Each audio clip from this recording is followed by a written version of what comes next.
ये सच है कि बातिल की तरफदार नहीं हम, गद्दार न समझो हमें गद्दार नहीं हम। ऐ दौलत दुनिया न हकारत से हमें देख, ऐ दौलत दुनिया न हकारत से हमें देख, औरों की तरह तेरे तलबगार नहीं हम। वो तेरी निगाहों में खतावार रहे हैं, खुद अपनी नजर में तो खतावार नहीं हम। फूलों की तरह नर्म मिजाज अपना है नजर, फूलों की तरह नर्म मिजाज अपना है नजर। हम तीर नहीं नेज़ा तलवार नहीं हम तीर नहीं नेज़ा तलवार नहीं हम।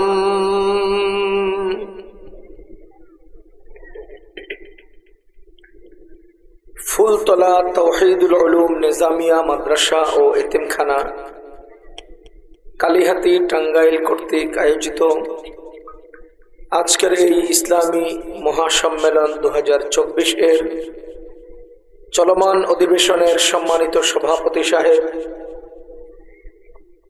মুআজ্জাজ উলামায়ে কেরাম, মুরব্বিয়ানে আযম, যুবক ভাইরা ও বন্ধুরা, বিভিন্ন এলাকা থেকে আগত সম্মানিত মুসলমান ভাইয়েরা, আল্লাহ রাব্বুল আলামিনের অশেষ মেহেরবানি, যিনি আমাদেরকে দ্বীনের মোহাব্বত অন্তরে নিয়ে দ্বীনি কিছু আলোচনা শোনার জন্য দ্বীনি মাহফিলে বসার তৌফিক দিয়েছেন, শুকরিয়া আদায় করে জোরে সোরে বলবো আলহামদুলিল্লাহ।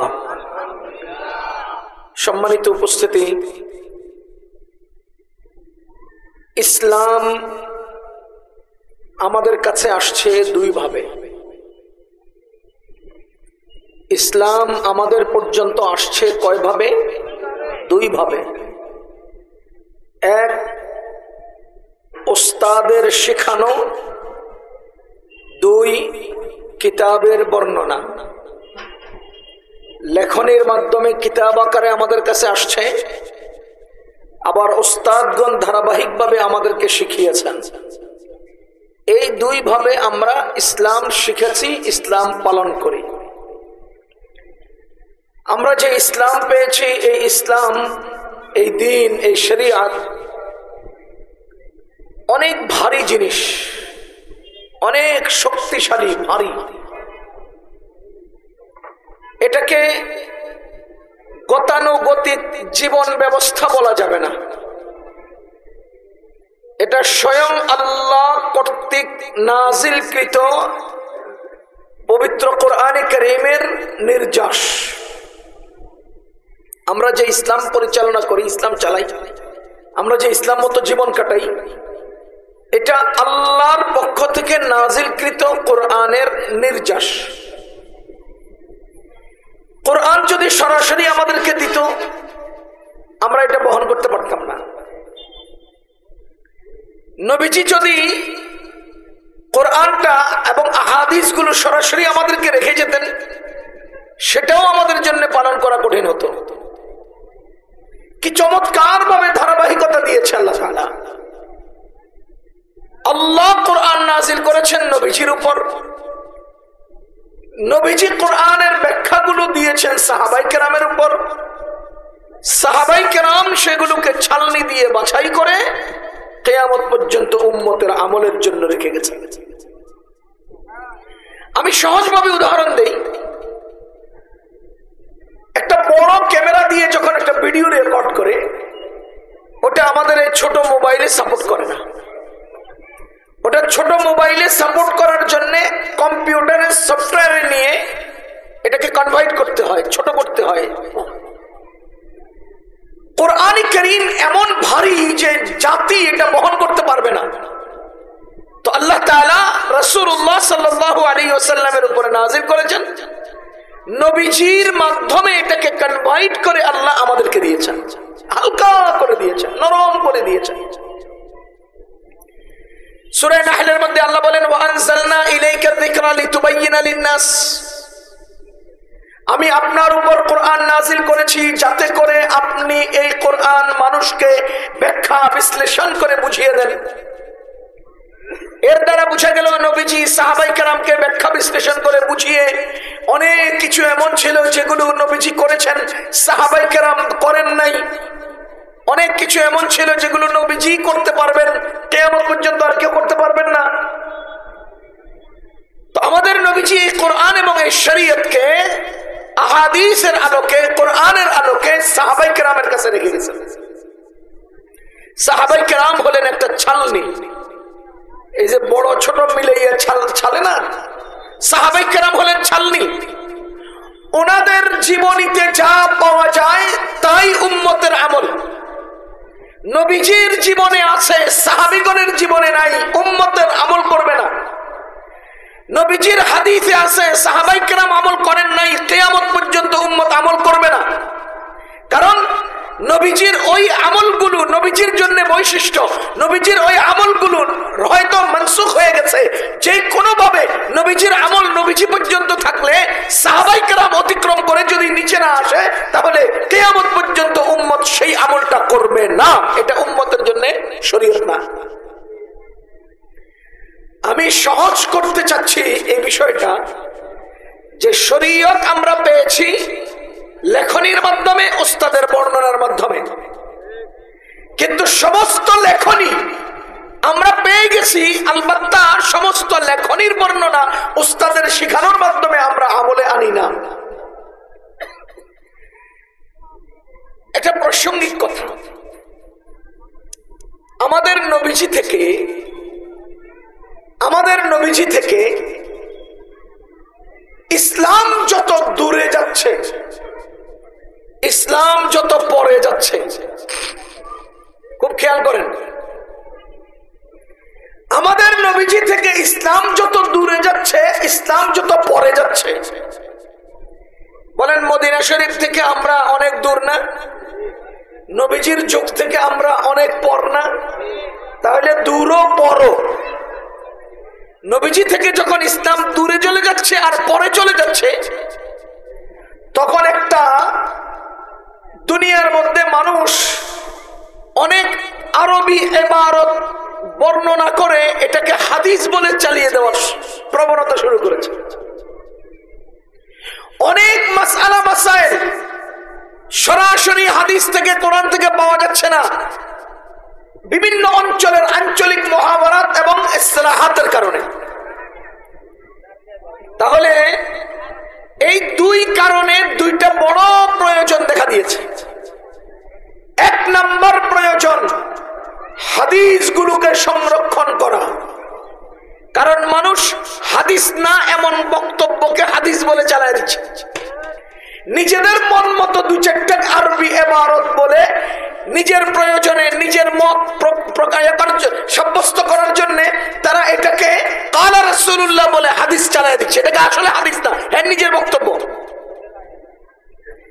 আবার আরবের বাহিরে চলে গেছে, দূর দূরান্তে যখন ইসলাম চলে গেছে, তখন মুসলমানদের মধ্যে অনেক মাসআলা মাসাইলের প্রয়োজন দেখা দিয়েছে, যা সরাসরি হাদিস থেকে বের করা যাচ্ছে না, সরাসরি হাদিস বুঝে না।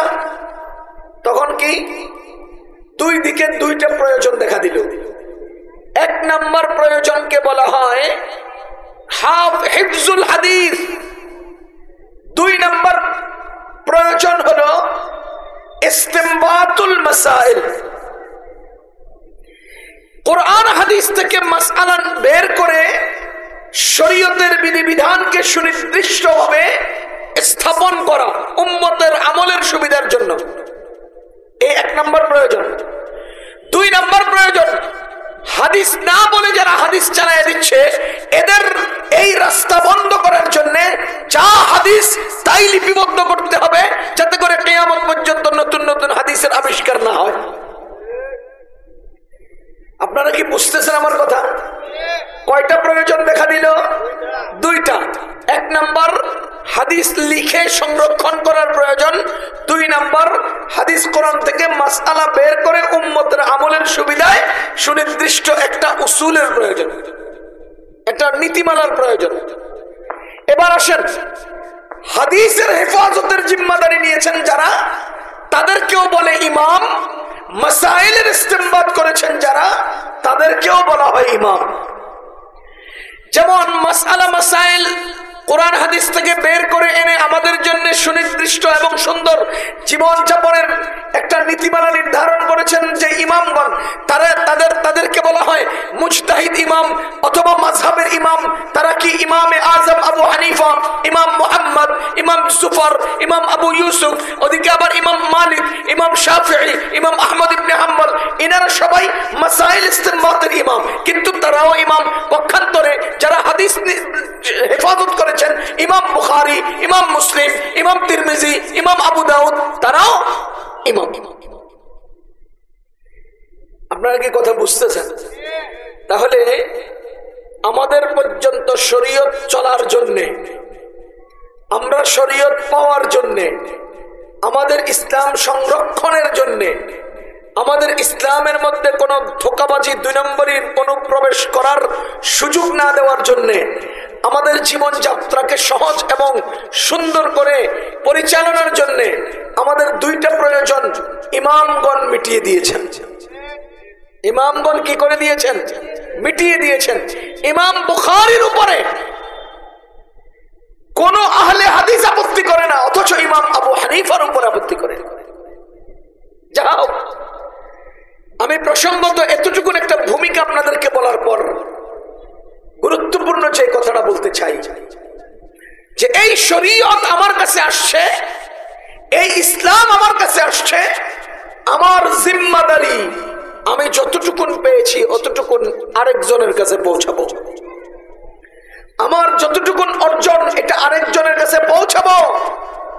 নবীজি বলেছেন, বাল্লিগু আন্নি ওয়ালাউ আয়া, বাল্লিগু আন্নি ওয়ালাউ আয়া। আমার পক্ষ থেকে তোমরা একটা বাণী হলেও আরেকজনের কাছে পৌঁছাও, আরেকজনের কাছে পৌঁছাও, আরেকজনের কাছে পৌঁছাও। অন্যের কাছে পৌঁছানোর দ্বারা আমার লাভ, আমার ফায়দা। অন্যের কাছে পৌঁছানোর দ্বারা তার লাভ, তারও ফায়দা। আমি একটা বাণী হলেও আরেকজনের কাছে পৌঁছানে আমার কি লাভ? মুসলমান একটা উদাহরণ দিলে বুঝবেন। কয়েক বছর আগের কথা, আমি আমার একটা মোবাইলের মেমোরি কার্ডে অনেক বড় বড় পুরাতন বহু আগের বিজ্ঞ আলেমদের ওয়াজ সংগ্রহ করেছি। মনে করেন একদম হোসেন আহমদ মাদানী রহমতুল্লাহ আলাইহি থেকে, আশরাফ আলী থানভী রহমতুল্লাহ আলাইহি থেকে, এরকম বড় বড় মুরব্বীদের বয়ান সংগ্রহ করেছি। একদিন এক দোস্ত আমাকে বলতেছে, গো ভাই, এত আনকমন দুর্লভ বয়ানগুলো আপনি কিভাবে সংগ্রহ করলেন? আমাকে দু একটা দেন, আমাকে একটু সেন্ড করে দেন, আমি ওটা নিতে চাই। আমি বললাম যে না, অনেক কষ্ট করে নিছি, এগুলো দেই নেই। এখন এই দোস্ত থেকেও আরো কলিজার দোস্ত থাকে না কিছু, আরো ঘনিষ্ঠ। তো টঙ্গী কলেজ গেট এক দোস্ত আমার এই মেমোরি কার্ড দেখে আমার এই বয়ানগুলোর খবর পেয়ে উনি ধরছে যে আপনি আমার এই বয়ানগুলো দিতে হবে। তো খুব ঘনিষ্ঠ, খুব মহব্বতের, আমি ওনাকে এটা দিলাম। খেয়াল করতেছেন আপনারা? যখন দিলাম, সে কয় যে এইভাবে কপি না কইরা আমি মেমোরি রাইডারে মেমোরি কার্ডটা ঢুকাইয়া 1 মিনিটের মধ্যে পুরোটা কপি করে ফেলুন করো। তো সে আমার মোবাইল থেকে মেমোরি কার্ডটা বের করলো, মেমোরি রাইডারে ঢুকাইলো, কম্পিউটারে জড়াইলো, এরপরে ওপেন করতে যায় আর ওপেন হয় না। মেমোরি কার্ড কি হয় না, ওপেন হয় না, বলে যে ফরম্যাট দেন। পরে আমি ওখান থেকে বের করে আমার মোবাইলে ঢুকাইলাম, আমার মোবাইলে ওপেন হয় না। মেমোরি কার্ডটা এখন আর কি হয় না, ওপেন হয় না। এর ভিতরে যে ফাইলগুলো আছে, এর ভিতরে যে বয়ানগুলো আছে, এখন আর পাই না। অল ডিলিট দিবেন, ফরম্যাট দিবেন, তারপরে এই মেমোরি নতুন করে ব্যবহার করতে পারবেন। ভাই এবার কনসে কেমন একটু, আমি যদি আমার আগের দোস্তটাকে শেয়ার ইটের মাধ্যমে 2-4টাও দিতাম, তো আমার এই মেমোরি নষ্ট হওয়ার পরে তার কাছ থেকে পাইতাম কিনা? বলেন না, পাইতাম কিনা? আমাদের নবীজি বলেন, বাল্লিগু আন্নি ওয়ালাউ আয়া। তোমার নিজের কাছে যা আছে তা ওই হাসাদ নামক আগুন জ্বালায় দিতে পারে, ওই অহংকার নামক আগুন জ্বালায় দিতে পারে, কিন্তু তুমি যদি আরেকজনের কাছে পাঠাও, সেটা তোমার কাছে আবার কোন না কোন সূত্রে পাইয়া যাইবা। আমার নিজের মেমোরি কার্ড চলে গেছে, পড়ে গেছে, নষ্ট হয়ে গেছে, কিন্তু আমি যাকে সেন্ড করেছি, আমি যাকে আরেকজনের কাছে যে পৌঁছিয়েছি, এই পৌঁছানোর কারণে প্রয়োজনের সময়ে আমি তার কাছ থেকে কপি করে নিতে পারি, আমি তার কাছ থেকে এটা আবার সংগ্রহ করতে পারি। এজন্যই নবীজি বলেন বাল্লিগু আন্নী ওয়ালাউ আয়া, তোমার তার আরেকজনের কাছে পৌঁছিয়ে দাও, কিয়ামতের ময়দানে তারটা তোমার কাছে ফিরে আসবে। সুতরাং আমি আরেকজনের কাছে পৌঁছাবো, এটা আমাদের নবীজির নির্দেশ। রাসূল করিম সরকার দো জাহান মুহাম্মদুর রাসূলুল্লাহ সাল্লাল্লাহু আলাইহি ওয়াসাল্লাম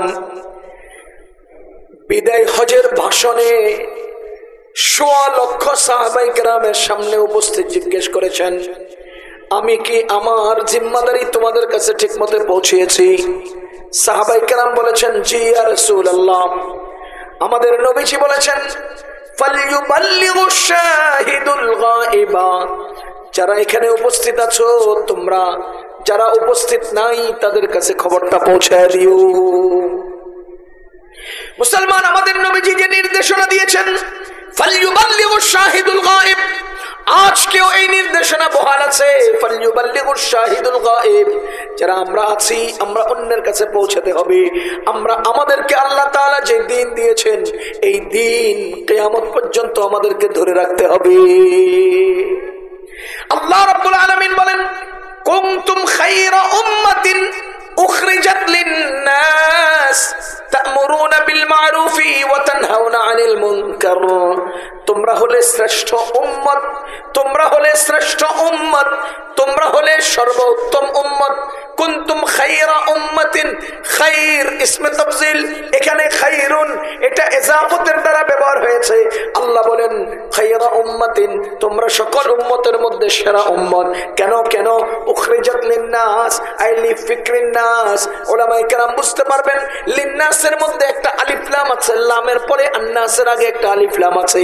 এই আলিফ লামটা ইওয়াজে মুজাফ ইলাইহি, লিন-নাসি আই লিফিকরিন নাসি, লিন-নাস মানে লিফিকরিন নাস, উখরিজাত লিন-নাসি, তোমাদেরকে তৈরি করা হয়েছে উম্মতের ফিকিরের জন্য, উম্মতের ফিকিরের জন্য, উম্মতের ফিকিরের জন্য। আল্লাহর কসম, যার যত বেশি ফিকির তার দ্বারা আল্লাহ তত বেশি খিদমত নিয়েছে। দুনিয়ার বুকে উম্মতের ফিকির যত বেশি যে করেছেন তার দ্বারা আল্লাহ খিদমত তত বেশি নিয়েছেন। আপনি ধরেন সকল নবীগণের মধ্যে সবচেয়ে বেশি পরিমাণে উম্মতের ফিকির করেছেন কে? আমাদের নবীজি। আমাদের নবীজির দ্বারাই দুনিয়ায় সবচেয়ে বেশি খিদমত হয়েছে। এবার আসেন, নবীগণের পরে উম্মতের ফিকির কারা বেশি করেছেন? সাহাবায়ে কেরাম। সাহাবায়ে কেরামের দ্বারা সারা দুনিয়ায় সবচেয়ে বেশি খিদমত হয়েছে। এরপরে আসেন উম্মতের ফিকির কারা করেছেন? আইম্মায়ে মুজতাহিদিন, ইমামগণ। এজন্য আপনি ইমামগণের দ্বারা সবচেয়ে বেশি দ্বীনের খিদমত হয়েছে। এরপরে ধারাবাহিক সামনে আসেন আল্লামা কাসেম নানতবী এবং উলামায়ে দেওবন্দি, এত বেশি উম্মতের ফিকির করেছেন যে তার দ্বারা সারা দুনিয়াতে ইসলামের দ্বীনের খিদমত তত বেশি হয়েছে। এর পরবর্তীতে আসেন মাওলানা ইলিয়াস রাহমাতুল্লাহি আলাইহি, তিনি উম্মতের ফিকির করেছেন, যার ফলশ্রুতিতে মাওলানা ইলিয়াস রাহমাতুল্লাহি আলাইহির আনিত সেই দাওয়াত তাবলীগের মেহনতের দ্বারা সারা দুনিয়াতে সবচেয়ে বেশি দ্বীনের খিদমত হয়েছে। কুনতুম খায়রা উম্মাতিন উখরিজাত লিন-নাস, কুনতুম খায়রা উম্মাতিন, তোমাদেরকে উত্তম উম্মত বানানো হয়েছে, শ্রেষ্ঠ উম্মত বানানো হয়েছে। কেন কেন? খায়রা উম্মাতিন কেন? কই উখরিজাত লিন-নাসি, তোমরা উম্মতের ফিকির করবে, তোমরা মানুষের ফিকির করবে। কই ফিকিরের বিষয়বস্তু কি থাকবে? তা'মুরুনা বিল মা'রুফি ওয়া তানহাউনা আনিল মুনকার, তোমার উম্মতের ফিকিরের বিষয়বস্তু হলো তোমরা উম্মতকে সৎ কাজের আদেশ করবে, তোমরা উম্মতকে অসৎ কাজ থেকে বারণ করবে। উম্মতের ফিকির মানে উম্মতের গাড়ি কেমনে ভালো হবে, বাড়ি কিভাবে ভালো হবে, উম্মত কিভাবে আওয়ামী লীগের টাকা মেরে খাবে, এসব চিন্তা না, এসব চিন্তা না। তা'মুরুনা বিল মা'রুফ, উম্মতের ফিকিরে তোমার বিষয়বস্তু হলো তুমি সৎ কাজের আদেশ করবে, ওয়া তানহাউনা আনিল মুনকার, অসৎ কাজ থেকে মানুষকে বারণ করবে। এটা হলো উম্মতের ফিকিরের কাজ। এবার আপনি বলেন এই আয়াত দ্বারা কি বোঝা গেল? প্রথম বোঝা গেল আমরা সেরা উম্মত। সবাই বলেন আমরা সেরা উম্মত, বলেন আমরা। এই আয়াত বলে আমরা সেরা উম্মত। একটা হাদিস শুনাই প্রসঙ্গত। ওই হাদিস বলে আমরা চান কপালে উম্মত। সুবহানাল্লাহ। রাসূল করিম সরকারে দো জাহান মুহাম্মদুর রাসূলুল্লাহ সাল্লাল্লাহু আলাইহি ওয়াসাল্লামকে একজন জিজ্ঞেস করেন, ইয়া রাসূলুল্লাহ, কিয়ামতের ময়দানে অসংখ্য মানুষের মাঝে আপনি আপনার উম্মত কিভাবে চিনে নেবেন?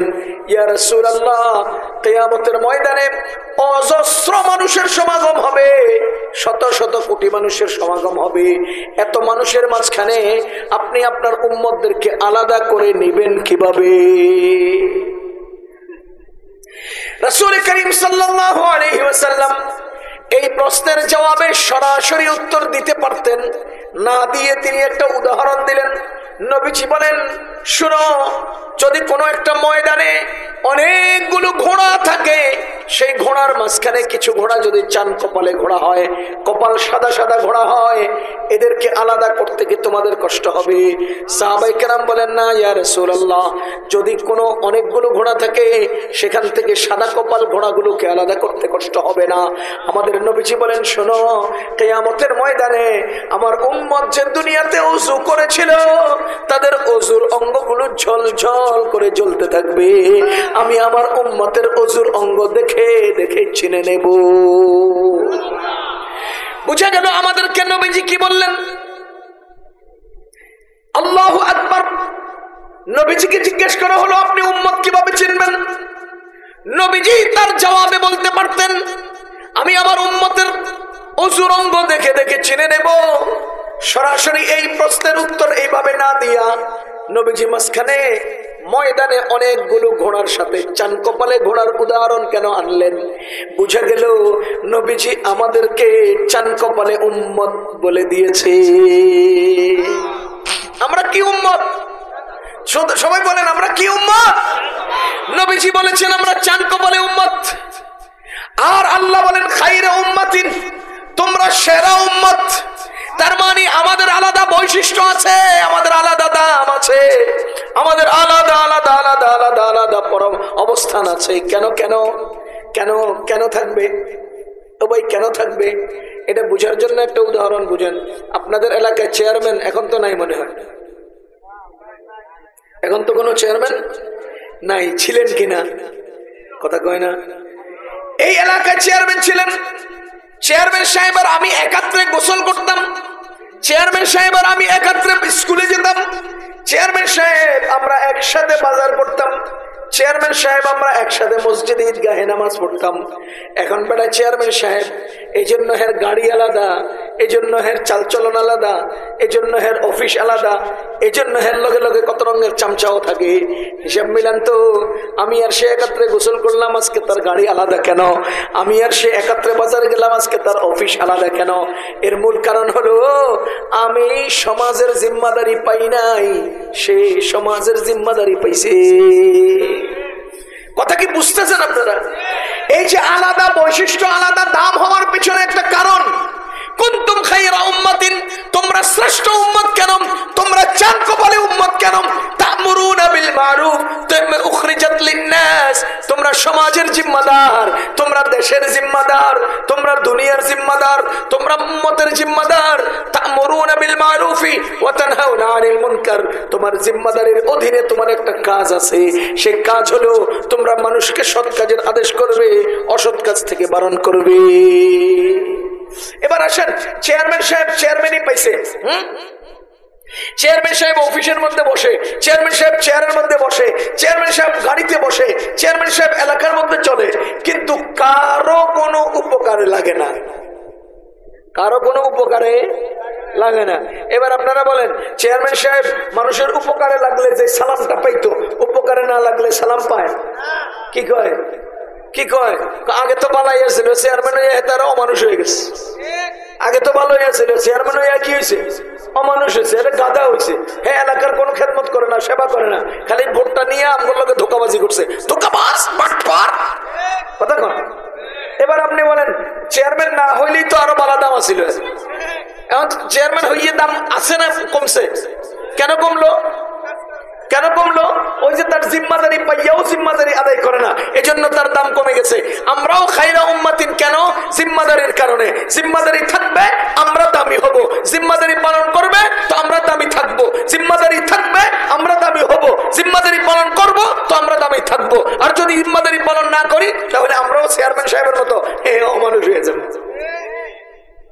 আমরাও সেটার মতো মূল্যহীন হয়ে যাব। তাহলে আমাদের দাম বেশি কেন বলেন তো? আমাদের দাম বেশি কেন? আমাদের কাছে জিম্মাদারি আছে এই জন্য। আমরা খায়রে উম্মত কেন? আমাদের কাছে জিম্মাদারি আছে এই জন্য। আপনি ইতিহাস পড়েন, অতীতের আম্বিয়া কেরামের ইতিহাস পড়েন। অতীতের নবীগণ ছিলেন আঞ্চলিক নবী, ওই অঞ্চলে আসছেন, ওই দিকের মানুষদেরকে দিনে দাওয়াত দিচ্ছেন, তারা মানছে, মানে নাই। আবার অন্য অঞ্চলে একই সাথে কয়েকজন নবীও দুনিয়াতে বিদ্যমান ছিলেন। হ্যাঁ, সময়ের ব্যবধানে নবীগণ গেছেন, নতুন নবী আসছেন, অঞ্চলের ব্যবধানে নবীগণ আছেন। আজকে আমাদের যেমন পীর পাশে একজন আছেন, এক এক অঞ্চলে এক এক অঞ্চলের প্রভাব নিয়ে থাকেন। টাঙ্গাইল অঞ্চলে একজন বিজ্ঞ আলেম বুজুর্গ আছেন, ওনার এখানে একটা প্রভাব আছে। ওই ঢালকানগরে আরেকটা আছে, ওই চরমনাইতে আরেকজন আছে, ওই কিশোরগঞ্জে আরেকজন আছে। এইভাবে যে আঞ্চলিক পীর বুজুর্গ আছেন, এইটাই আল্লাহ তাআলা বিভিন্ন অঞ্চলের নবীগণকে পাঠাইতেন। নবীগণ কি করতেন? নবীগণ কি করতেন?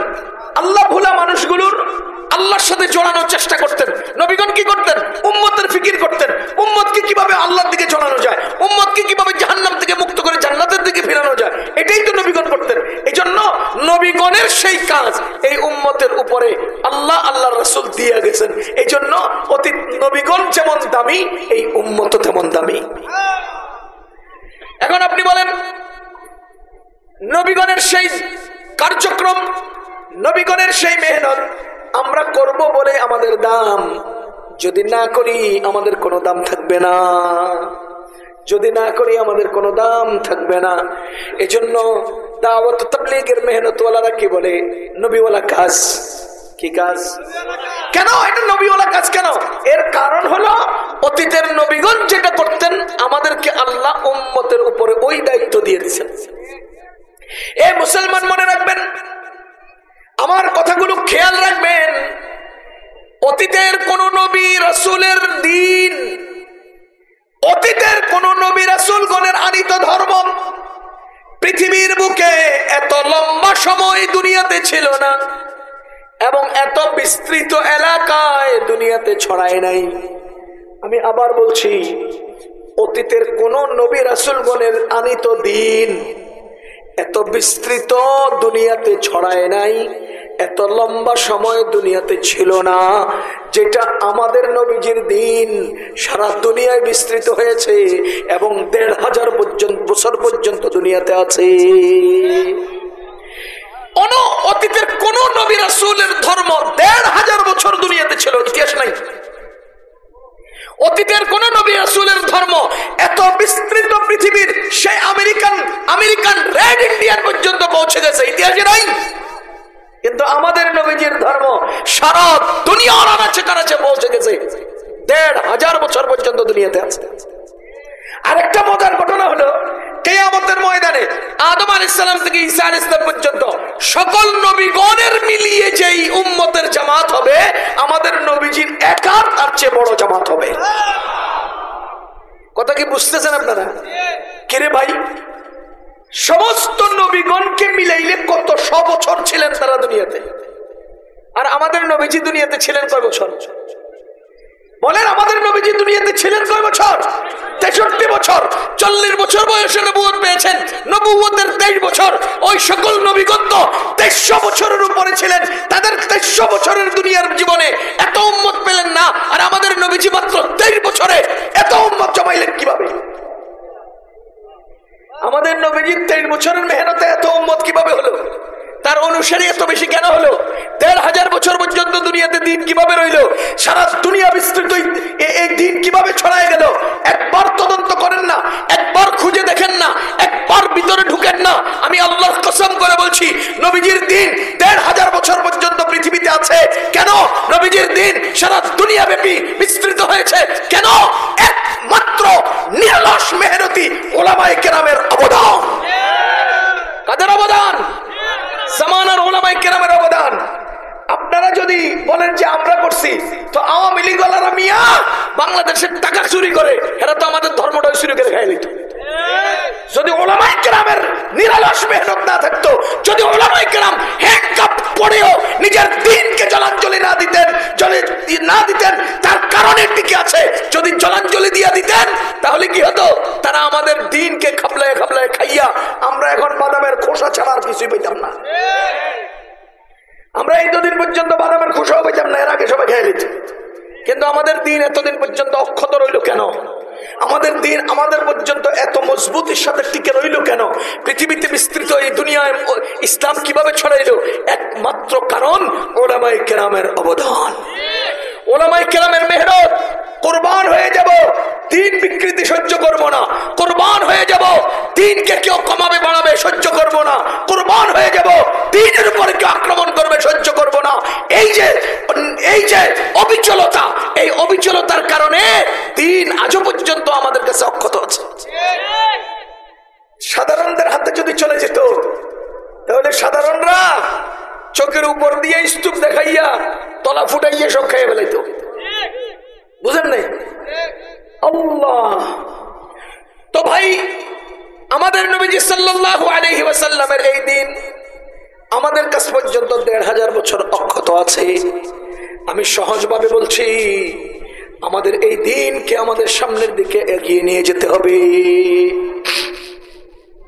অতীতের নবীগণ যা করতেন, আমাদের সাধারণ থেকে সাধারণ মুসলমানগণ তা করেন। আমাদের সাধারণ থেকে সাধারণ মুসলমানগণ তা করেন। খুব খেয়াল করবেন, অতীতের নবীগণ যা করতেন আমরা সাধারণ মুসলমানগণ তা করব। এটা আমাদের সবার দায়িত্ব, এটা আমাদের সবার কাজ। বলেন, এটা আমাদের সবার কাজ, সবার দায়িত্ব, সবার কাজ। এই কাজ থাকবে তো আমাদের দাম থাকবে, এই কাজ না থাকবে তো আমাদের দাম থাকবে না। এই কাজ থাকলে আমাদের মূল্য থাকবে, কাজ না থাকলে আমাদের মূল্য থাকবে না। এবার আপনি বলেন, এই কাজ মানে তাবলীগের এই কাজ, দিন আরেকজনের কাছে পৌঁছানোর এই জিম্মাদারি কার কার? হাত নামান, বলেন সবার। কার কার? আমার না আপনার? সবার। এই দিনের কাজ, দিন আরেকজনের কাছে পৌঁছানোর এই জিম্মাদারি আমার একার না, আপনার একার না, সবার সামগ্রিকভাবে। আলাল ইজতিমা আলাল ইনফিরাদ, ইন্ডিভিজুয়াল প্রত্যেকের, আবার সামগ্রিকভাবে সবার। আমি আমার সন্তানকে শুকাবো, এটা আমার দায়িত্ব। আমি আমার ভাইকে, আমি আমার প্রতিবেশীকে, আমি আমার পরিচিত জনকে, আমি আমার মাধ্যমে যতজন হতে পারে অতজনকে শিখানো, পৌঁছানো, এটা আমার যেমন দায়িত্ব। আবার জামাতবদ্ধ হয়ে আরেকজনের কাছে পৌঁছানো, এটাও আমার দায়িত্ব। এবার বলেন, প্রসঙ্গত গুরুত্বপূর্ণ যে কথা, দাওয়াত ও তাবলীগের এই কাজ, অন্যের কাছে দিন পৌঁছানোর এই জিম্মাদারি কে দিয়েছেন? নবীজি দিয়েছেন।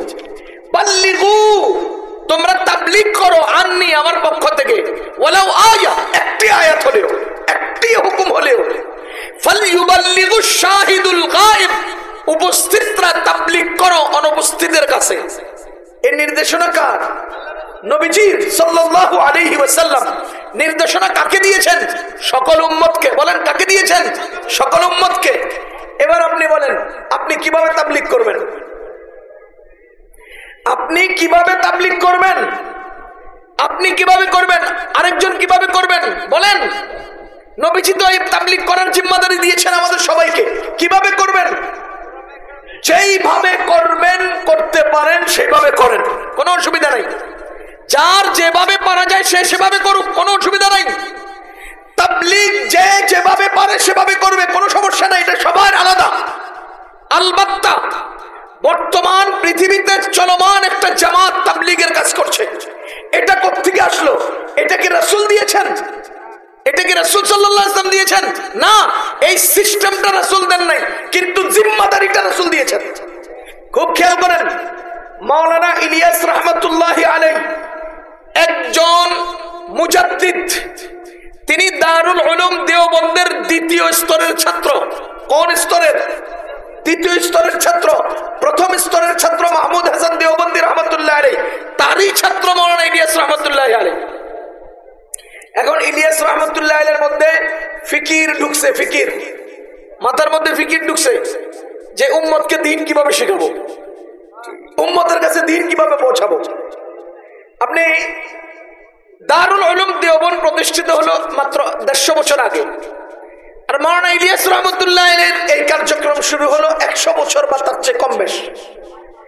আর তাবলীগের এই দায়িত্ব 150 বছরের না 1400 বছর আগে? তাবলীগের এই দায়িত্ব 1400 বছর আগের, এই জিম্মাদারি 1400 বছর আগের। কিন্তু মাওলানা ইলিয়াস রহমতুল্লাহ আলাইহির যে চলমান তাবলীগের ধারা, এটা মাত্র 100 বছর বা তার কম বেশি। আচ্ছা, প্রশ্ন হলো মাওলানা ইলিয়াস রহমতুল্লাহ আলাইহির এই তাবলীগকে আমরা কি ইসলামী তাবলীগ বলতে পারি, এটা নাকি মাওলানা ইলিয়াসের তাবলীগ বলতে হবে? কথা বুঝেন, সমাজে এই নিয়ে একটা চর্চা আছে, একটা আলোচনা আছে। এখানে আমি একটা মূলনীতি আপনাদেরকে বলে রাখি, শরীয়তে ইসলামিয়ার মূল ধারা ঠিক রেখে, ইসলামী শরীয়তের মূল ধারা ঠিক রেখে ইসলাম প্রচার, ইসলাম বাস্তবায়ন, ইসলাম কার্যকর ইত্যাদি যেই কোনো কৌশলে সিস্টেম পরিবর্তন করে করা যাবে, শরীয়ত নিষেধ করে নাই। যেমন আমরা ওলামায়ে কেরামকে জিজ্ঞেস করেন, একটা সময় এমন ছিল ওস্তাদ বাড়িতে ছিলেন, ছাত্ররা ওস্তাদের কাছে শিখতেন, আর এখন আমরা মাদ্রাসা বানাইয়া আনুষ্ঠানিকভাবে শিখাই। তাহলে শেখানোর তালিম তরবিয়তের এই ধারা আগেকার থেকে এখনকার সিস্টেম পাল্টে গেছে। কেন? আমাদের দরকার হলো ইলম দেওয়া, আমাদের দরকার হলো মানুষকে দ্বীন পৌঁছানো। কৌশলটা পাল্টে গেছে, সিস্টেম পাল্টেছে। উদাহরণ দিলে বুঝবেন। আপনি আপনার বাচ্চার জন্য একটা ট্যাবলেট আনছেন বাজার থেকে, কি আনছেন? ডাক্তার ওষুধ দিছে ট্যাবলেট, বাচ্চা ট্যাবলেট গিলতে পারে না, কি করবেন? পানিতে গোলায় দিবেন। যদি গোলায় না পারেন গুঁড়া কইরা খানার সাথে মিক্স করে দিবেন। যদি সেটাও না পারেন তাহলে গুঁড়া করে কলার সাথে মিশাইয়া পিছলা করে গিলাই দিবেন। আপনার উদ্দেশ্য কি? আপনার উদ্দেশ্য কি? ওষুধটা খাওয়ানো। ঠিক তেমনি ভাবে আমাদের উদ্দেশ্য উম্মতকে দ্বীন পৌঁছানো, আমাদের উম্মতকে দ্বীন শিখানো, আমাদের উদ্দেশ্য উম্মতের কাছে দ্বীন পৌঁছানো। এবার আপনি কিভাবে নিবেন? আপনাকে আমি যদি বলি আইন মাদ্রাসায় পড়তে আসেন, আপনি নিচ্ছেন না, তাহলে কি করব? আমি গাঠি মাথায় নিয়ে আপনার বাড়িতে গিয়ে দ্বীন শিখাবো, সেটাও নিচ্ছেন না। ওয়াজ মাহফিলের আয়োজন করব, আসেন দ্বীন পড়াই, দ্বীন শিখাই, এভাবে নিচ্ছেন না। যেইভাবে আপনি নিতে চান আমি সেইভাবে দেব। আমার উদ্দেশ্য আপনার কাছে দ্বীন পৌঁছানো। সুতরাং মাওলানা ইলিয়াস রহমতুল্লাহ আলাইহি যেটা করেছেন, এটা রাসূল সাল্লাল্লাহু আলাইহি সাল্লামের তাবলীগটাকেই কার্যকর করার জন্য তার ফিকরি একটা ফসল, তার ফিকিরের একটা কাজ, এটা তার মেহনতের একটা ফসল। এটাকে আপনি যদি বলেন যে এটা তো রাসূল সাল্লাল্লাহু আলাইহি ওয়াসাল্লাম এভাবে করেন নাই, আমি কেন করব? ও ভাই, রাসূল সাল্লাল্লাহু আলাইহি ওয়াসাল্লাম করেন নাই, আপনি কেন করবেন? রাসূল তো বাংলায় কথা করেন নাই, আপনি কেন করেন? রাসূল সাল্লাল্লাহু আলাইহি ওয়াসাল্লাম বলেন করেন নাই দেখে আমি করব না, এই প্রশ্ন যদি হয় তো রাসূল সাল্লাল্লাহু আলাইহি ওয়াসাল্লাম তো বাঙালি ছিলেন না, বাংলায় বলেন নাই, তা আপনি কেন বাংলায় বলেন? রাসূল সাল্লাল্লাহু আলাইহি ওয়াসাল্লাম বাসের যুগ ছিল না, বাসে ওঠেন নাই, আপনি বাসে কি লিখে ওঠেন? এত প্রশ্ন পড়ে। তাবলীগের এই মেহনতের এই সিস্টেম যদি প্রশ্নবিদ্ধ হয়, তাহলে আপনাদের প্রাইমারি স্কুলের লেখাপড়ার সিস্টেমও তো প্রশ্নবিদ্ধ হওয়ার কথা। আপনারা এটা কোথায় পাইছেন? ওইটা কোথায় পাইছেন? যেখানে ওইটা পাইছেন ওখান থেকে আমরা তাবলীগের এই সিস্টেম নিয়ে আসছি। সুতরাং মুসলমান, ইসলামের মূল ধারা ঠিক রেখে যদি কেউ ইসলামকে প্রতিষ্ঠা করা, ইসলামকে প্রচার করার বিভিন্ন কলা কৌশল অবলম্বন করে, কোনো সমস্যা নাই। মাওলানা ইলিয়াস রহমতুল্লাহ আলাইহির এই মেহনতের ফসল সারা দুনিয়া ব্যাপী ছড়িয়ে আছে। আল্লাহু আকবার! এটা সারা দুনিয়া ব্যাপী এমন ভাবে ছড়েছে, আমেরিকায় রেড ইন্ডিয়ান, যাদেরকে আমেরিকাওয়ালারা আলাদা পাহাড়ি অঞ্চল দিয়ে ছেড়ে দিয়েছে, তোরা মানে থাক, আমাদের রাজনৈতিক অঙ্গনে তোরা আসবি না, আমাদের দেশীয় সিস্টেমে তোরা আইবি না। যারা আমেরিকান আদিবাসী তাদেরকে রেড ইন্ডিয়ান বলে, এদেরকে এক সাইডে ফেলায় রাখছে। আমাদের তাবলীগের মেহনতের লোকেরা সেই রেড ইন্ডিয়ান মধ্যে পর্যন্ত পৌঁছে গেছেন, সেখানেও দিন পৌঁছে, সেখানেও দিন পৌঁছে গেছে। আমেরিকা থেকে শুরু করে আফ্রিকার বিভিন্ন অঞ্চলে সারা দুনিয়া ইসলাম পৌঁছে গেছে দাওয়াত ও তাবলীগের এই মেহনতের বদৌলতে। আপনার বুঝে ধরে নাই, আপনি এই মেহনতকে কবুল করেন নাই, সারা দুনিয়ার বুঝে ধরছে, সারা দুনিয়া কবুল করছে।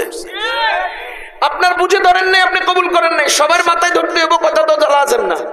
আপনি যদি বলে করেন যে আপনি তাবলীগ করবেন অন্য কোনো তরিকায় করেন, তাবলীগ করা দরকার। আরে আমার দ্বীন আরেকজনের কাছে পৌঁছানো দরকার, কিভাবে করবেন সেটা আপনার ব্যাপার। যদি আপনি বলেন যে আমি এই সিস্টেমে যাব, এটা একটা সুন্দর সিস্টেম, আলহামদুলিল্লাহ, আসেন, সাধুবাদ। আর যদি কোন জানা আমরা ছুটে যাব, ছুটে যান, আমরা অন্য পদ্ধতি নিব, নেন। আপনি এককভাবে করবো, করেন, সামগ্রিকভাবে করবো, করেন, কোনো সমস্যা নেই। কিন্তু এই মত, এই তরিকা, এটা সারা দুনিয়া ব্যাপী কবুল একটা তরিকা। কিন্তু দুঃখজনক বিষয় হলো এখনকার সময়ে দাওয়াত তাবলীগের এই মেহনতের মধ্যে একটা ফাটল তৈরি হয়েছে। কি তৈরি হয়েছে? ফাটল। আচ্ছা, আমি আপনাদেরকে জিজ্ঞেস করতে চাই, আপনাকে কি আল্লাহ তাআলা এই জিম্মাদারি দিয়েছে যে মানুষ মাইরা তাবলীগ কর? কি বলেন? এই জিম্মাদারি দিয়েছে মানুষ মাইরা তাবলীগ কর। তাহলে আপনি মানুষ মাইরা তাবলীগ করার চিন্তা করেন কেন? আপনি সারা জীবন তাবলীগের আমলের মধ্যে শুনলেন ইকরামুল মুসলিমিন, ভাই ডাইনি ডাইনি চলি, জিকিরে ফিকিরে চলি, ডাইনি ডাইনি চলি, জিকিরে ফিকিরে চলি। ইকরামের কথাও বলেন, ডাইনি ডাইনি চলেন, জিকিরে ফিকিরের কথাও বলেন, আবার সেই মানুষগুলো আরেকজনের উপর আক্রমণ করেন। তাহলে আপনি কি তাবলীগ না আওয়ামী লীগ? এটা করেন। আপনি কি তাবলীগ না আওয়ামী লীগ সেটা বলেন। কথা বুঝেন নাই? এই যে আওয়ামী লীগ তো মরে গেছে না? কয় না? মরে গেছে না? পইরা গেছে না? বুঝে নাই? তাবলীগ মরছে, আওয়ামী লীগ আছে না মরছে? আওয়ামী লীগ আছে না পড়ছে? মরে গেছে, মরে গেছে। এটি আর উঠবো না, যতই চেষ্টা করুক এটি আর উঠবে না। আল্লাহ এটি আর উঠবে না। আল্লাহ যাকে ফালান তাকে আর উঠতে দেন না। কোরআনের মধ্যে ফেরাউনের নাম শুনছেন না? ফেরাউনের ইতিহাস পড়ছেন না? ফেরাউন আর হাসিনা একেবারে সমান সমান, একেবারে সমান সমান। আমি অনেকগুলো জায়গাতে মিল পাই, বলবো দুই একটা। ফেরাউন অহংকারের সর্বোচ্চ পর্যায়ে উঠে বলে আমি তোমাদের খোদা, আমি তোমাদের রব। কে বলে? ফেরাউন। সূরা নাসিআতের মধ্যে আছে না, আনা রাব্বুকুমুল আ'লা, আমি তোমাদের রব। আর আমনগো হাসিনা কি করছে জানেন? রোহিঙ্গারা বাংলাদেশে আইছে, আর তখন একটা আওয়াজ দিছে, আমার মনে বলছে 18 কোটি মানুষকে খাওয়াইতে পারলে 10 লাখ মানুষকে খাওয়াইতে পারবি না কেন? যেই বেডি নিজের পেশাব কন্ট্রোল করতে পারে না, হ্যাঁ বলে 18 কোটি মানুষের খাওয়ায়। বুঝেন নাই? সে আনা রব্বুকুমুল আ'লা বলে রব দাবি করেছে, আর এক খাওয়াই বলে রব দাবি করেছে। কথা সমান। এক প্রতিপালন দাবি করেছে, সে রব দাবি করেছে, একই তো। দুইজনের অহংকার, দুইজনের কার্যক্রম, জুলুম, ফাসাদ, অত্যাচার, কিছু বাদ নাই, সব করেছে, সব করেছে। হায় হায় হায় হায়। এরপরে পতন, এরপরে পতন সমানভাবে হয়েছে, একেবারে সমান তালে হয়েছে। ফেরাউন ডুবে গেছে, আর তুঙ্গ নেত্রী উইরে গেছে। কোন? ফেরাউন ডুইবা গেছে, তুঙ্গ নেত্রী উইরে গেছে। উইরা যায় তুফানে, ডুইবা যায় স্রোতে, দোনোটাই গজব। তুফান স্রোত দোনোটা গজব। তাইলে উইরা গেছে আর ডুইবা গেছে এক না? কিন্তু ডুবাইলো না কেন? মাইরা লাইলো না কেন? মইরা গেল না কেন? ডুবার লোকে তো মরে যাওয়ার কথা ছিল, মরলো না কেন? মরে নাই দুই কারণে। এক নাম্বার কারণ, মহিলা মানুষ দুর্বল, ইল্লিগাল মানে নাই। দুই নাম্বার কারণ, মইরা গেলে নিজের পেছনের জীবনের অপকর্ম সচক্ষে দেখতো না, নিজের চামচাগো পরিণতি সচক্ষে দেখতো না। এই জন্য আল্লাহ বাঁচায় রাখছে, যাতে ওই মানিক মিয়ারা থাপ্পড় খাইয়া যে কলা পাতায় শুইয়া রয়েছে, ওই যে সালমান এফ রহমানরা ছাগলের রশি দিয়ে মানুষ বাঁধিয়া লাগছে, সচক্ষে দেখানোর জন্য আল্লাহ ওরে মারে নাই। নাহলে দেখবো কেমনে? তোমরা আলেম করে হ্যান্ডকাপ লাগাইছো টাকার কেনা, আর পাবলিক তোম করে ছাগলের রশি দিয়ে বাঁধিয়া লাগছে। বুঝো নাই পরিণতি কোন জায়গায় গেছে? আমি তো একেবারে জোর গলায় বলি, আজকে যেই লোকটা নিজেরা আওয়ামী লীগ বলে পরিচয় দেয়, সে নির্লজ্জ, বেহায়া। কারণ যেই লোকেরা হাজার হাজার কোটি টাকা দেশ থেকে পাচার করে খাইয়া ফেললো, তাদের দলের সদস্য তুমি পরিচয় দিতে লজ্জা করা উচিত। যারা আয়না ঘরের মতো জীবন্ত কবরস্থানে মানুষকে হত্যা করে, মানুষকে কষ্ট দেয়, এই জাতীয় জালিমদের অনুসারী আর অধীনস্থ কর্মকর্তা কর্মচারী পরিচয় দিতে তোমার লজ্জা করা উচিত। যদি পরিচয় দাও তুমি বেহায়া, তুমি নির্লজ্জ। আমার আশ্চর্য লাগে, এতগুলো অত্যাচার জীবনে করার পরেও এদের মধ্যে কোনো অনুশোচনা নেই, আফসোস। আল্লাহ অহংকারীকে পছন্দ করেন না, অহংকারীকে কি করেন না? পছন্দ করেন না। ফেরাউন যখন মরণের আগ মুহূর্তে কয় আমানতু আন্নাহু লা ইলাহা ইল্লাল্লাযী আমানাত বিহি বানু ইসরাঈল, আমি ঈমান আনছি বনি ইসরাঈলে যার উপরে ঈমান আনছে তার উপরে। এই গাধা এরপরে কয় না আমানতু লা ইলাহা ইল্লাল্লাহ।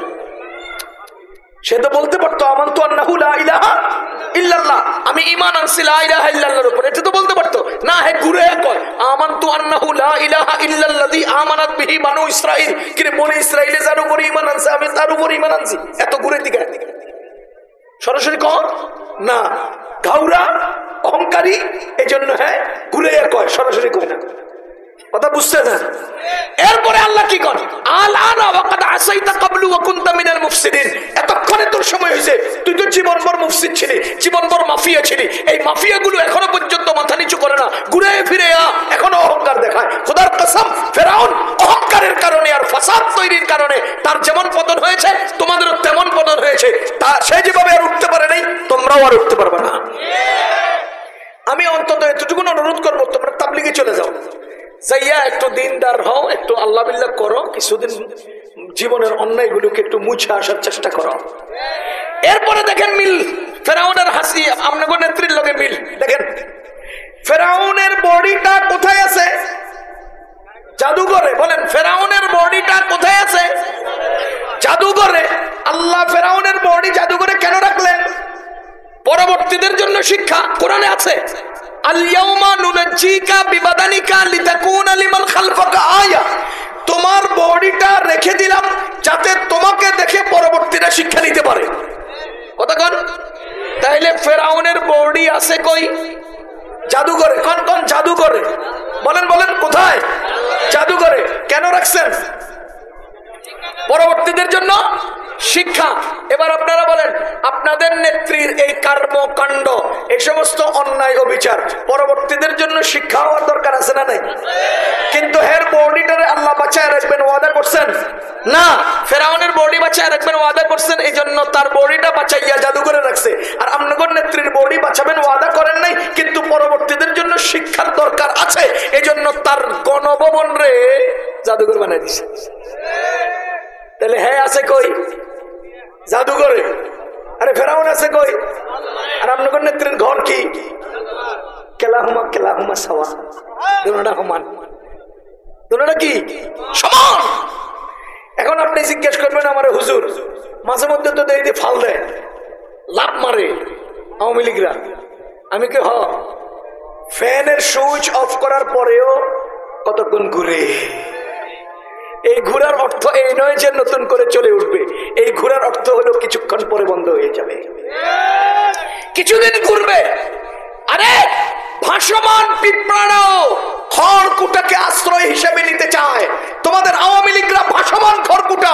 আজকে তোমরা ওই কতক্ষণ আনসারদের পিছনে, কতক্ষণ শ্রমিকদের পিছনে, কতক্ষণ রিক্সাওয়ালার পিছনে, কতক্ষণ এতাহাতিদের পিছনে, কতক্ষণ বেদাহাতিদের পিছনে ছুটবা আর আশ্রয় তালাশ করতে চেষ্টা করবা। খোদার কসম, কিয়ামত পর্যন্ত লাথিয়ে উষ্টাই খাইবা, দাঁড়াইতে পারবা না। এই দীর্ঘ 16 বছর মানুষকে কষ্ট দিয়েছ, মানুষ তোমাকে কিচ্ছু করে নাই দেখে তোমরা ফাল দাও। যদি একদিনে ওবায়দুল কাদের বলছিল না আমরা পয়রা গেলে 5 লাখ মানুষ মরে দেবো, যদি এই কারবারটা ঘটাইতো তাহলে আর জিন্দিগিতে কেউ চোখ উঠাইয়া নিজের নামে আওয়ামী লীগ বলতো না। এই দেশের মানুষ তোমাকে দয়া করছে দেখে তোমরা ফাল দাও। আমি আল্লাহর কসম করে কোরআনের নুসুসের আলোকে বলছি, এই দেশে এই টাইপের জালিমরা আর মাথা উঠাইতে পারবে না। আজানটা শেষ হোক। তো দাওয়াত ও তাবলীগের এই কাজ সারা দুনিয়ার সকল মুসলমানদের কাজ।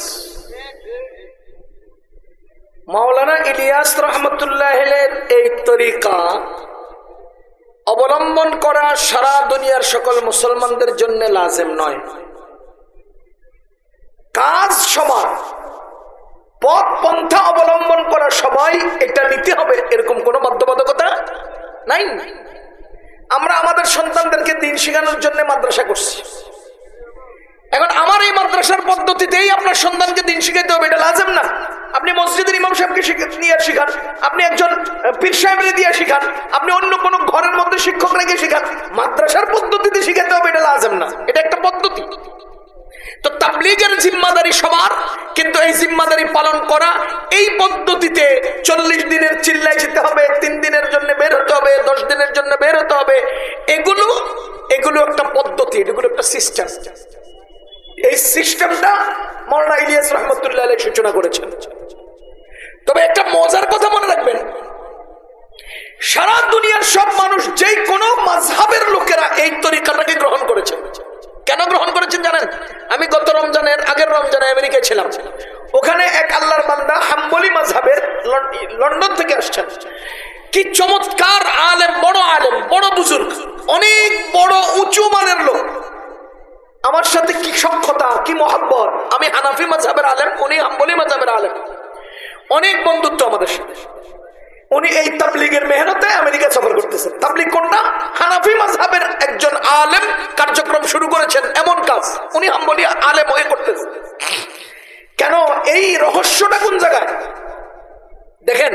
তাবলীগের যে 6 উসুল আছে, ও ভাই আমার দিকে খেয়াল করেন, তাবলীগের যে 6টা উসুল আছে, এই 6 উসুলের মধ্যে মাসাইল নাই। তার মানে তাবলীগে যারা যাবে তারা মাসআলা শিখবে, মাসআলা দিবে না। বুঝতেছেন? তারা মাসআলা শিখবে, মাসআলা বলবে না। মাসআলা বলার কাজ আলেমদের, মাসআলা বলার কাজ মুফতি সাহেবগণের, মাসআলা বলার কাজ উলামায়ে কেরামের। তাবলীগের সাধারণ মানুষগণ মাসআলা বলবে না, তারা মাসআলা শিখবে। খানা খেতে বসলে তখন খানা খাওয়ার সমস্যাগুলো উপলব্ধি করবে, শিখবে। কিন্তু এই শিখে এসে রাস্তায় বলতে যাবে না। তাবলীগের কাজ মাসাইল বলা নয়। মাওলানা মুফতি সাঈদ আহমদ পালনপুরি রহমতুল্লাহি আলাইহি, আমাদের উস্তাদে মুহতারাম, হুজুরকে একজন জিজ্ঞেস করছিলেন, হুজুর তাবলীগের মধ্যে মাসআলা বলার কোনো ঘটনা নাই কেন? কালিমা, নামাজ, রোজা, ইকরামুল মুসলিমিন, ইলম, তারপরে ইলম ও জিকির, এই সব বিষয়গুলো নিয়ে কথা বলে, মাসাইল বলার কথা বলে না কেন? পরে হুজুর বললেন যে শোনো, তাবলীগ কি প্রশ্নের ঊর্ধ্বে সকলের কাছে সমাদৃত একটা মেহনত হিসেবে থাকার দরকার আছে? কয়জি আছে। তাহলে এবার তুমি বলো, আমির সাহেব যদি হানাফি মাযহাবের হয়, মুতাকাল্লিম যদি শাফি মাযহাবের হয়, আর যদি মাসআলা বলার কথা বলে, এবার বলো মাসআলা যদি শাফি মাযহাবের আমির মুতাকাল্লিমে দেয়, তো হানাফি মাযহাব ওয়ালায় মাসআলা নিয়ে টক্কর লাগবে কিনা? বলেন টক্কর লাগবে কিনা? তাহলে প্রত্যেক জামাতের মধ্যে আমির আর মুতাকাল্লিম যদি 2 মাযহাবের হয়, দুটো ব্যস্ত লাগতেই পারে। সুতরাং মাসআলার আলোচনা এই জন্য আনে নাই যাতে করে সব মাযহাবের লোকেরা সামগ্রিকভাবে দ্বীনের মূল কাজটা করতে পারে। মাসাইল তো ঘরোয়া কাজ, মাসাইল তো এইভাবে ময়দানে বলার জিনিস না, মাসাইল এভাবে তাবলীগে গিয়ে বলার জিনিস না, বললেই পেছ লাগবে। এবার আপনি দেখেন, এই যে 100 বছর পরে দাওয়াত ও তাবলীগের এই মেহনতের মধ্যে এই যে গন্ডগোলটা তৈরি হলো, এই গন্ডগোল তৈরি হওয়ার পেছনে মূল কারণ কি? ওই যে মাওলানা সাদ সাহেব মাসাইল বলা শুরু করছে। ওনার কাজ তো মাসাইল বলা না, উনি কয় আলেমদের মাদ্রাসায় পড়াইয়া টাকা খাওয়া আর বেশ্যা মহিলা নিজের শরীর বিক্রি করে টাকা খাওয়া সমান। কেন আপনি মাসলা দিতে গেলেন? কেন এই মাসলাটা আপনি দিতে গেলেন? কেন? এটা তো আপনার তাবলীগের উসুলে ছিল না। আপনি এই দিয়েই তো ব্যস্ত লাগাইছেন। আপনি মুসা আলাইহিস সালামের উপরে মাসাইলগত সমস্যাগুলো আক্রমণটা করলেন কেন? এর কারণেই তো আপনার ব্যস্ত লাগছে। যদি মাওলানা ইলিয়াস রহমতুল্লাহ আলাইহির উসুলের উপরে তারা থাকতেন, তাহলে এই গন্ডগোলটা আর হতো না। আমি এখনো বলি, যদি মাওলানা সাদ সাহেব চান 1 মিনিটে গন্ডগোল শেষ করতে পারেন। তিনি যদি কোন যে আমি দারুল উলুম দেওবন্দের কাছে আসলাম, আমি আমার আমিরত্ব ছাড়লাম, সুরের মাধ্যমে আমাদের তাবলীগের কার্যক্রম চলবে, সব সহজ হয়ে যাবে। কিন্তু না, পদের লোক মাওলানা সাদ সাহেবকে অন্ধ করে ফেলেছে। কিসের লোক? পদের লোক। উনি পুরা দুনিয়ার সাদ সাহেব, পুরা দুনিয়ার তাবলীগের আমির হতে চান কেন?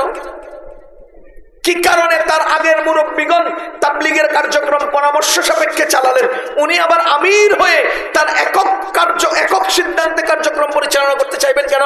সুরা 10 জন সদস্য, 11 জন সদস্য পরামর্শ সাপেক্ষে যদি এটা চালাতেন, তাহলে তো আর কোনো প্রশ্ন থাকতো না। কথা বলেন, কোনো প্রশ্ন থাকতো না। একটা প্রতিষ্ঠান চলে শুরার মাধ্যমে। আমার আল্লাহ বলেন, ওয়া আমরুহুম শুরা বাইনাহুম, তোমরা তোমাদের কার্যক্রম পরিচালনা করো শুরার মাধ্যমে। আমাদের নবীজি বলেন, মানিস্তাশারা ফালা নাদিমা, যারা পরামর্শ করে কাজ করে তারা কখনোই হারে না, কখনোই লজ্জিত আর অপমানিত হয় না। তাহলে আমাদের ইসলাম শিখাইলো শুরার মাধ্যমে কার্যক্রম পরিচালনা করো। আমিরের পদ দখল করে সবাইকে তোমার অধীন বানাতে চাও। যদি শুরা হয় 10 জনের মত সমান মজবুত, সমান মর্যাদা রাখে, কিন্তু আমির সাহেব এককভাবে তো সমান মর্যাদা রাখে না। জিকির করবো লা ইলাহা ইল্লাল্লাহ। 10-15 মিনিট কথা শুনবো ইনশাআল্লাহ। তো দাওয়াত ও তাবলীগের এই মেহনত আপন গতিতে চলছে। এখন আসছে একটা পেস। এই যে পেসটা লাগছে, এটার থেকে আমরা মুক্তি চাই। কথা কর, আমরা কি চাই? মুক্তি চাই। মুক্তির উপায়টা কি?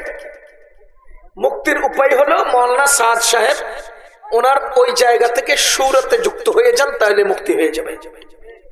পাকিস্তানের কোনো এতাআতি নেই, কারণ পাকিস্তানওয়ালারা সাদ সাহেবের এই সমস্যা উপলব্ধি করছেন অনেক আগে, এবং তারা সুন্দর মতো সিস্টেম করে আলাদা করে তাবলীগের কার্যক্রম পরিচালনা করছেন সুরের মাধ্যমে।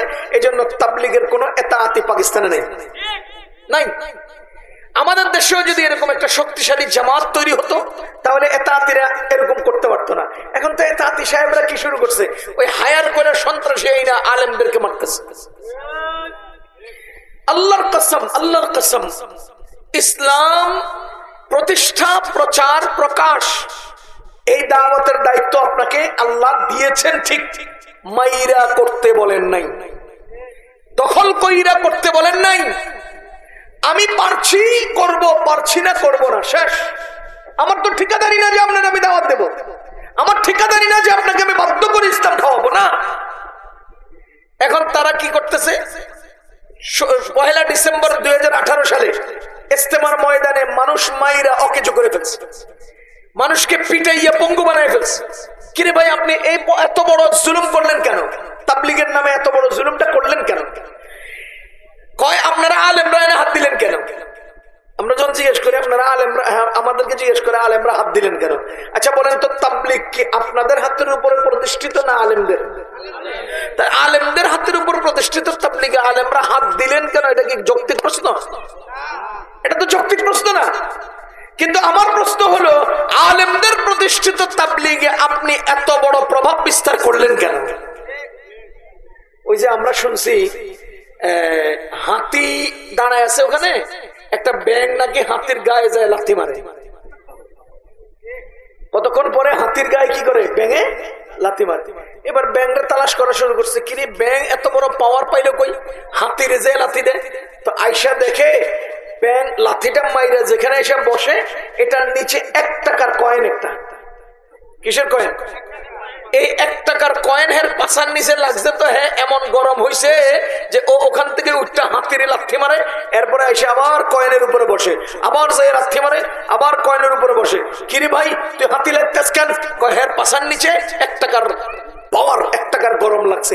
আমাদের এই সমস্ত এতাআতি যারা আলেম না, আলেমের বাহিরের এই সমস্ত লোকগুলো এত পাওয়ার কেন, এত শক্তি কেন, এরকম বড় বড় ফতোয়া দেয় কেন? ওই যে আমরা নবীজির ওয়ারিস উলামায়ে কেরামের মসজিদের মিম্বরের নিচের সিঁড়িটায় বৈশা তাবলীগের কাজ করার সুযোগ দিছিলাম। এখন মিম্বরের নিচের সিঁড়ি পাছায় লাগছে, গরম হয়ে গেছে। যদি হে করে সিঁড়িতে বইবার লাগে না দিতাম, এই গরমটা এরা হইতো না। ব্যাঙ্গে হাতিরে লাথি মারে কি লিগা? আর এরা আজকে আলেমদেরকে লাথি মারে কি লিগা? মিম্বরের নিচের মিম্বরের গরম। ওই নিচের মিম্বরে, উপরে তো আলেমরা বসবে, তো নিচের মিম্বরে বসা আপনাকে তাবলীগের অনেক তালিম, অনেক জিকির, অনেক সাপ্তাহিক বয়ান হয়েছে না, এরা দিছে না আমাদের নিচের সিঁড়িতে বসে। ওই ওখান থেকে এর পাওয়ার বেড়ে গেছে। ভাইও, তাবলীগ আওয়ামের কাজ নয়, তাবলীগ আলেমের কাজ। আমি শুরুতে আপনাদের সামনে একটা দাবি করেছিলাম, মনে আছে কিনা, যে আমাদের নবীজি থেকে এই বাংলাদেশ, মদিনা থেকে বাংলাদেশ কত হাজার কিলোমিটার দূরে। নবীজির যুগ থেকে আমরা বাংলাদেশে আজকে কত হাজার বা কত শত বছর পরে, বলেন, হাজার হাজার মাইল দূরে। আমাদের পূর্বে ইসলাম নাই, জাপানে ইসলাম নাই, আমেরিকা ইসলাম নাই, চায়না ইসলাম নাই। সারা দুনিয়া ব্যাপী ইসলাম পৌঁছাইলো কিভাবে? সারা দুনিয়া ব্যাপী ইসলাম গেল কিভাবে? ইসলাম এত হাজার বছর পর্যন্ত দুনিয়াতে রইল কিভাবে? আল্লাহর কসম, নবীগণের ওয়ারিস আলেমদের মেহনত। আলেমদের মেহনত না থাকলে ইসলাম এত দূর এত বছর থাকতো না, বহু আগে এটা গিয়ে ফেলতো। এজন্য বলছি আলেম ওলামার নিরলস মেহনতের বদৌলতে ইসলাম টিকে আছে, আলেম ওলামার নিরলস মেহনতের এবং আলেম ওলামার অবিচলতার কারণে ইসলাম বেঁচে আছে। তো আপনারা বলেন তো ইসলামের এই খেদমত মুসলমানরা সহ ওলামায়ে কেরামের মাধ্যমে সহ মানে নির্ধারিত থাকবে, সুন্দর অক্ষত থাকবে না আওয়ামের দ্বারা? কার দ্বারা? এ ভাই আপনি কি গাড়ি চালাতে পারেন? হ্যাঁ, গাড়ির ড্রাইভারই আপনারা দিলে আপনি কি করবেন? হ্যাঁ, নিজে বাঁচবো, যাত্রীদেরকে বাঁচাইতে পারবো, গাড়ি বাঁচাইতে পারবে। তা আলেমরা হলেন গাড়ির ড্রাইভার, ওনারা পারেন বলেই আপনাদের গাড়ি বগি যাত্রী সবাই গন্তব্যে যেতে পারে। আর যদি আওয়ামকে বসানো হয় এই ড্রাইভিং সিটে, নিজেও বাঁচবে না, গাড়িও বাঁচবে না, যাত্রীও বাঁচবে না। এজন্য আলেমদের সাথে যুক্ত থাকতে হবে, এর বাইরে যাওয়ার কোনো সুযোগ নাই। রাসূলুল্লাহ সাল্লাল্লাহু আলাইহি ওয়াসাল্লাম এই কথাটাই বলেছেন যে একজন আলেম হলেন জনগণের ঈমান আর আমলের পাহারাদার, জনগণের ঈমান আর আমলের পাহারাদার। যদি উলামায়ে কেরাম থেকে কেউ একজন আলাদা হয়ে যায় তো বকরি লালন পালন করে যারা, বকরি পালে যারা, বকরির যে দেখাশোনা করে, বকরির পাল থেকে একটা আলাদা হয়ে গেলে যেমন উট পেতে থাকা নেকড়ে তাকে আক্রমণ করে ধ্বংস করে, আলেম থেকে বিচ্যুত মানুষটাকেও শয়তানে আক্রমণ করে শেষ করে দেয়। এজন্য আলেম থেকে বিচ্যুত হওয়ার কোনো সুযোগ নাই। এখন তাবলিগে আলেমরা হাত দিলেন কেন? আমি বলি আলেমরা হাত দেন নাই, বরঞ্চ আলেমগণ তাবলিগের ভিতরে সৃষ্টি হওয়া বাদুরগুলোকে তাড়াইছেন। আপনাদের দেশে গাছে বাদুর হয় না? বাদুর কি করে? বাদুররা হ্যাঁ কলা খায়। বাদুররা কি করে? কলা খায়। বাদুররা কি করে? পেয়ারা খায়। কখন খায়? জোরে কোন, কখন খায়? রাত্রেবেলা। দুটো উদাহরণ দেখতে বুঝবেন। এই যে বামপন্থীরা আলেমদেরকে সহ্য করতে পারে না কেন, এর কারণ হলো রাত্রেবেলা চুরি কইরা ওই কানাডায় বেগম বাড়িতে বাড়ি করবে। এই সমস্ত সিস্টেম গুলো এদের, আলেমরা যদি আসে, সূর্যের আলো যদি উঠে যায়, যদি আলেমরা আসে, ইসলাম যদি জ্বলে উঠে, আলেমরা যদি আসে, ইনসাফ যদি প্রতিষ্ঠা হয়, তাহলে এই চোরগুলো আর দেশের টাকা বিদেশে পাচার করতে পারবে না। এই জন্য এই বাদুরগুলো সূর্য দেখলে চিকি চিকি চিকি চিকি করে। আপনারা কি মনে করেন রাত্রেবেলা চুরি করে, সকালবেলা এবার বাদুররা সবগুলো একসাথে বড় একটা গাছের উপরে উঠতে কয় কিচ কিচ মিচমিচ, মানে হে সূর্য তুই উঠলি কা, তোর লাগে আর চুরি করতে পারলি না? কিচির মিচির করে কি কয়, হে সূর্য তুই উঠলি কা, তোর লাগে আর চুরি করতে পারতেছি না। এরও মামুন সাহেবরা দেখলো, ওই মামুন সাহেব তুমি এত জোরে জোরে কথা কও কা, তোমার লাগে আমরা হাইদি করতে পারি না। কথা তো এক। এই দাওয়াত ও তাবলীগের মেহনতের মধ্যে এরকম বাদুর ঢুকছে। বাদুরগুলো তাড়ানোর দরকার আছে না নাই? বাদুর তাড়ানোর 3 কৌশল। বলেন বাদুর তাড়ানোর কয় কৌশল? 1 লাঠি দিয়ে ঢিলানো, 2 গাছ ধরে ঝাঁকি দেওয়া, 3 ওই যে ড্রাম একটার ভিতরে ডান্ডা বাইন্ধা ঘরের সামনে সুন্দর মতো লটকায় রাখা, রশি ধরে টান দিলে টাস টাস আওয়াজ করে, বাদুররা সব পালায়। যে কোনো ভাবে বাদুর গাছ থেকে দাঁড়াইতে হবে। এবার আপনারা বলেন গাছে ঝাঁকুনি দিলে বাদুররা দৌড়ে পালানোর সময় গাছের কিছু ফুল পড়ে কিনা? গাছকে ঝাঁকুনি দিলে গাছের কিছু ডাল ঝরে পড়ে কিনা? পাতা ঝরে পড়ে কিনা? খোদার কসম, তাবলীগের এই গোড়ায় ধরে ঝাঁকুনি দেওয়া হয়েছে, এই ওয়াসিফ সাহেবগুলো সব ঝইরা পড়ে গেছে, বাদুররা সব পালাইছে। এরা সব বাদুর, এরা সব আবর্জনা, এরা আমাদের তাবলীগের খেয়ানতকারী, কাকরাইলের খেয়ানতকারী, ইস্তেমার খেয়ানতকারী, মানুষ মাইরা মানুষের ব্যক্তিগত সম্পদ গনিমত কইয়া লয়ে যায়। আমি তো আমার জানা মতে যতগুলো এতাআতি দেখছি সবগুলো খায়েন, সবগুলো খায়েন, সবগুলো খেয়ানতকারী। অজস্র সম্পদ বাইরে দিছে, এখন খবর লইছে টাকা দে, আমি আলেমদের লগে নাই। কি জন্য? গেলেই তো হিসাব দেওয়া লাগবে। সোরা বুঝেন নাই? এই জন্য ভাইও দাওয়াত ও তাবলীগের এই মেহনতে আলেমদের সাথে থাকতে হবে, আলেমদের বাইরে যাওয়ার কোনো সুযোগ নাই, নাই। আপনি মনে করেন মাওলানা সাদ সাহেব আজকে মারা গেলেন, কালকে আপনি কার পিছে যাবেন? কার পিছে যাবেন? যদি মাওলানা সাদ সাহেব আজকে মারা যান, কালকে কার কাছে যাবেন? যাওয়ার কোনো রাস্তা নাই। সুতরাং আমি চাই, আমরা চাই উম্মত উলামায়ে কেরামের জামাতের সাথে যুক্ত থাকুক, যাতে করে একজন চলে গেলে অন্যদের সাথে থেকে দিন নিয়ে চলা যায়। এজন্য ভাই দাওয়াত ও তাবলীগের সাথে আমরা আছি। আজকের সময়টা অত্যন্ত ফিতনা ফাসাদের সময়। এই ফিতনার যুগে আমরা যদি নিজেকে বাঁচাইতে হয়, নিজের ঈমান বাঁচাইতে হয়, তাহলে অবশ্যই আমাদেরকে আলেমদের সাথে থাকতে হবে। মুসলমান, আমি একবার সিলেট থেকে আসতেছিলাম শীতকালে পুরা কুয়াশায়, রাস্তাঘাট কিছুই দেখা যায় না। আমাদের গাড়ির লাইটটার নিচে, আমাদের গাড়ির লাইটের আলো কম। এখন আমরা রাস্তার পাশে চুপচাপ বসে আছি, অপেক্ষা করছি কখন একটা বড় বাস আসবে, ও বাসটা জোরে চলবে, বাসের আলো বেশি, বডি বড়, চলে জোরে, আমরা তার পিছনে পিছনে ছুটতে পারবো। খোদার কসম, আমরা যারা সাধারণরা আছি ফিতনা ফাসাদের কুয়াশায় আমরা চলতে পারি না।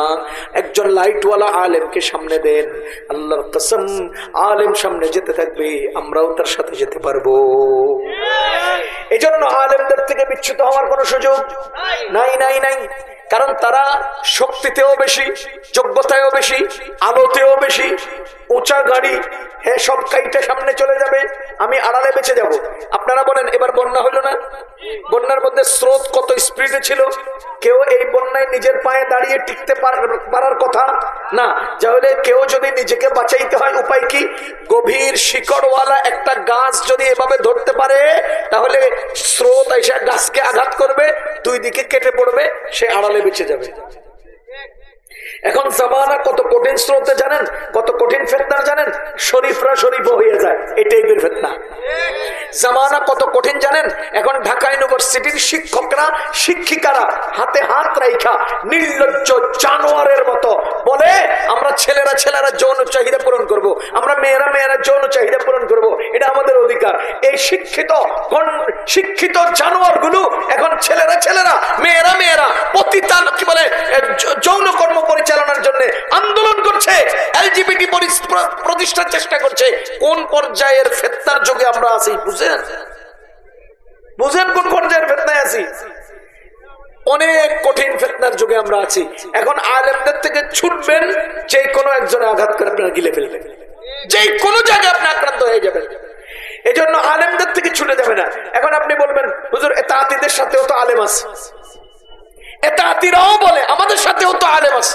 আচ্ছা ইনসাফের সাথে বলেন তো, আমাদের সাথে আলেম থাকবে না, আমরা আলেমদের সাথে থাকবো?